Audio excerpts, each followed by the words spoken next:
আসসালামু আলাইকুম ওয়া রাহমাতুল্লাহি ওয়া বারাকাতুহু।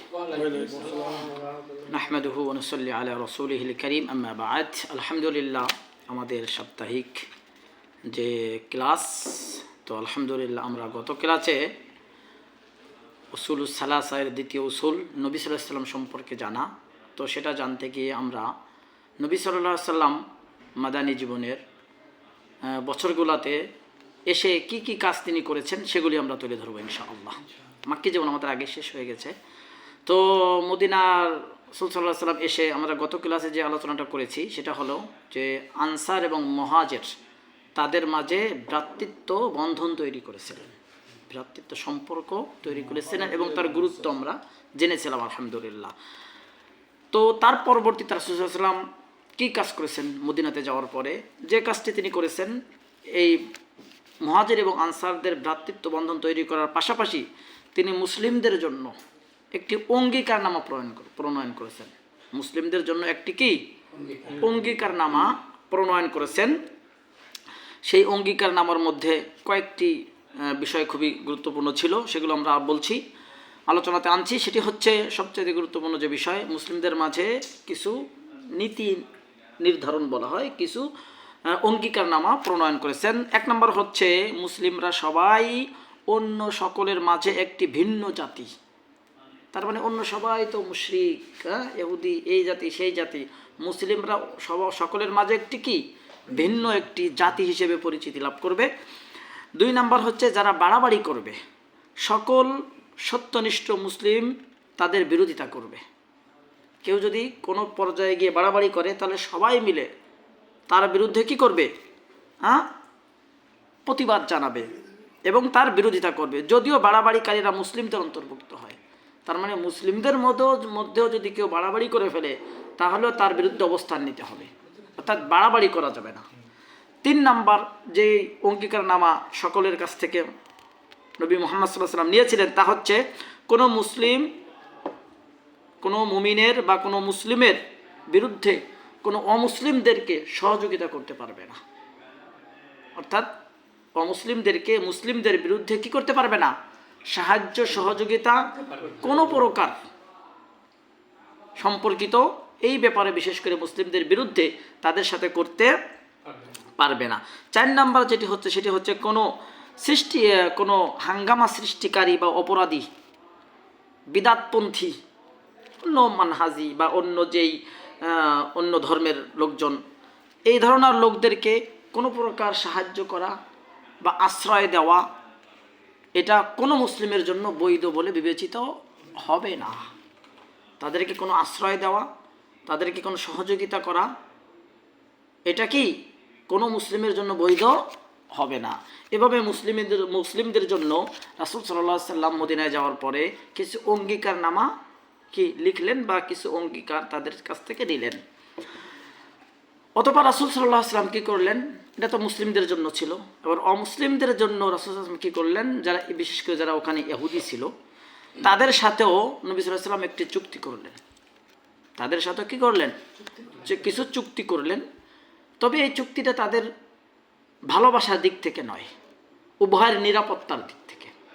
তাদেরকে ভালোবেসে এই চুক্তি করেছেন না, নিরাপত্তা, উভয়ের নিরাপত্তার দিক থেকে, এবং কোনো তাদের কাছ থেকে সহযোগিতা পাওয়ার জন্য করেছিলেন না, কোনো সহযোগিতা পাওয়ার জন্য নয়, এবং তাদেরকে ভালোবেসেও নয়, শুধু উভয়ের নিরাপত্তার জন্য কিছু চুক্তি করেছিলেন। তো বিশেষ করে তখন মদিনায় ইহুদিদের তিনটি গোত্র ছিল। কয়টি? তিনটি গোত্র ছিল, বনু কাইনুকা, বনু নাজির এবং বনু কুরাইজা। এই তিনটি গোত্রের সাথে রাসূলের কিছু চুক্তি, সন্ধি, আকদ কি করেছিলেন। তো এই চুক্তির ব্যাপারে আল্লাহ রাব্বুল আলামিন বলছেন, এই চুক্তিটা কতটুকু গুরুত্ব সে ব্যাপারটা আমরা একটু তুলে ধরছি। আল্লাহ রাব্বুল আলামিন সূরা নাহলের 91 নম্বর আয়াতের মধ্যে বলছেন যে ওয়াউফু বিআহদিল্লাহি ইযা আহাদতুম, তোমরা যখন অঙ্গীকার করবে অন্যের সাথে, চুক্তিতে আবদ্ধ হবে, সেটা তোমরা কি পূর্ণ করো। আল্লাহ তাআলা বলছেন সূরা নাহলে, যার সাথে হোক না কেন। এবং আল্লাহ তাআলা এখানে বলছেন বিআহদিল্লাহ, আল্লাহর সাথে চুক্তি, মানে মানুষ যখন কোনো বিষয়ে চুক্তি করে তখন আল্লাহ তাআলা নিজের দিকে নিসবত করলেন, সুবহানাল্লাহ। কারণ ওই আয়াতের শেষে আল্লাহ তাআলা আরো বলছেন, এই চুক্তি করার মাধ্যমে তোমরা আল্লাহকে সাক্ষী রাখলে, আল্লাহকে অভিভাবক হিসেবে তোমরা রাখলে। অতএব তাদের সাথে কারোর সাথে চুক্তিবদ্ধ হওয়া মানেই আল্লাহর সাথে চুক্তিবদ্ধ হওয়া। এই জন্য আল্লাহ তাআলা বলছেন ওয়াউফু আল্লাহ, তোমরা কি করো, এই চুক্তিকে কি করো, মেনে চলো, চুক্তি ভঙ্গ করিও না। আল্লাহ রাব্বুল আলামিন কথা বলছেন এবং বলছেন ওয়ালা তানকুদুল আইমানা বা'দা তাওকিদিহা। সূরা নাহলে আল্লাহ তাআলা বলছেন যে এবং তোমরা যে শপথ, পাকাপোক্তভাবে যে শপথ তোমরা নেবে সেই শপথকে ভঙ্গ করিও না।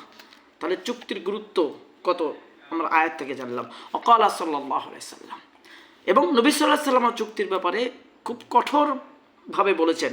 নবী সাল্লাল্লাহু আলাইহি সাল্লাম বলছেন মান কানা বাইনাহু ওয়া বাইনা কওমিন আহদুন, যার মাঝে অন্য কওমের সাথে কোনো কি আছে, চুক্তি আছে। আহদ মানে অঙ্গীকারবদ্ধ আছে, কোনো কওমের সাথে যে কি আছে, অঙ্গীকারবদ্ধ আছে। ফালা ইয়াশুদ্দু উকদাতান, সেই চুক্তিকে তোমরা ভঙ্গ করিও না, আল্লাহ রাসূলের নির্দেশ।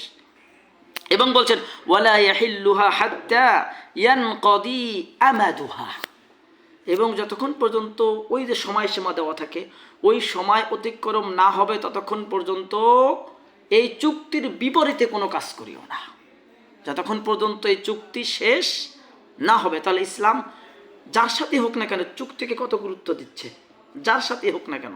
আয়াত থেকে আমরা জানলাম, হাদিস থেকেও জানতেছি। এবং যতক্ষণ পর্যন্ত শেষ না হবে ততক্ষণ পর্যন্ত, এই মেয়াদ শেষ হবে ততক্ষণ পর্যন্ত কোনো কিছু এই চুক্তির বিপরীতে করা যাবে না। এবং বলেন আউ ইউনবিদা ইলাইহিম আলা সাওয়া, অথবা এমন কোনো কাজ যদি এই উভয়ের যে চুক্তির যার সাথে করলাম এমন কোনো কাজ যদি হয় যেটা আসলে চুক্তি ভেঙে দেওয়া এটা আবশ্যক হয়ে যায়, এরকম যদি হয়ে যায় তাহলে উভয়ের জানানোর মাধ্যমে যেন ভাঙ্গা হয় চুক্তিটা, উভয়ের সম্মতিতে যে ঠিক আছে আমরা এই চুক্তিতে আর থাকলাম না, ঠিক আছে, জানায় যেন হয়। অজানানো অবস্থায় এই চুক্তির বিপরীতে কোনো কাজ করে চুক্তি ভঙ্গ করা যাবে না। সুবহানাল্লাহ, স্পষ্ট আমরা হাদিস থেকে এটা জানলাম। অর্থাৎ আমরা এই চুক্তির ব্যাপারে খুবই গুরুত্ব দিতে হবে। এই জন্য রাসূল সাল্লাল্লাহু আলাইহি ওয়াসাল্লাম সেখানে মদিনাতে গিয়ে ইহুদিদের সাথেও কিছু চুক্তি করেছিলেন, কিন্তু নবী সাল্লাল্লাহু আলাইহি ওয়াসাল্লাম কখনো কোনো চুক্তি ভঙ্গ করেন নাই। তো তারা কারা করেছে? ইহুদিরা কিন্তু তাদের চুক্তি ভঙ্গ করেছে, যেটা আমরা পরবর্তীতে আসবে যে বনু কুরাইজার সাথে কেন যুদ্ধ হয়েছিল, এখানে তাদের চুক্তিগুলো তারা ভঙ্গ করেছিলেন।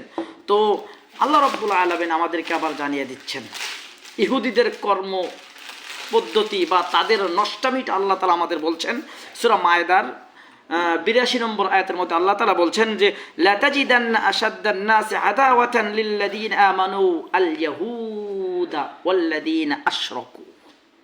তবে আল্লাহ তাআলা আমাদেরকে জানিয়ে দিচ্ছেন যে মুমিনদের জন্য সবচাইতে বড় শত্রু হলো কে? ইহুদিরা। মুমিনদের জন্য বড় শত্রু হচ্ছে ইহুদিরা, ওয়াল্লাযীনা আশরাকু, এবং যা শিরিক করে, মূর্তি পূজা করে, শিরিক করে, এরা হচ্ছে মুসলিমদের জন্য বড় শত্রু। অতএব এই যখন আমরা ইহুদিদের ব্যাপারে আমাদের খুবই সজাগ সচেতন থাকতে হবে, কারণ অসংখ্য আয়াত আল্লাহ তাআলা আরো বলছেন যে ওয়ালা তাত্তাখিযুনাল ইয়াহুদা ওয়ান নাসারা আউলিয়া বা'দুহুম আউলিয়া বা'দ, তোমরা ইহুদি নাসারাদের সাথে কি বন্ধুত্ব করো না, তারা কখনো তোমাদের সাথে বন্ধুসুলভ আচরণ করে না, বরং বা'দুহুম আউলিয়া বা'দ, তারা একে অপরের বন্ধু। অতএব আমরা রাসূল সাল্লাল্লাহু আলাইহি সাল্লামের মদিনায় যাওয়ার পরে মুসলিমদের জন্য কিছু অঙ্গীকারনামা এবং বিধর্মী যারা সেখানে ছিলেন ইহুদিরা তাদের সাথেও কিছু চুক্তি বা সন্ধিনামা করেছিলেন। তো সেই সন্ধি যখনই আমরা যেভাবে হবে সেই সন্ধির উপরে আমরা গুরুত্ব দিব। কিন্তু পরবর্তীতে দেখা গেছে কি আব্দুল্লাহ বিন সালাম তিনি যখন তাদের নেতা ছিলেন আর কি, তাদের গোত্রের, তিনি যখন ইসলাম গ্রহণ করলেন তখন অন্য যারা ছিল তারা কুফরি করতে শুরু করলো, মানে ওই যে ওয়াদা ভঙ্গ করতে শুরু করলো। পর্যায়ক্রমে তাদের সাথেও কঠোরতা আচরণ করা হলো। কখন? যখন তারা চুক্তি ভঙ্গ করলো, তারপরে, তার আগে কিন্তু নয়।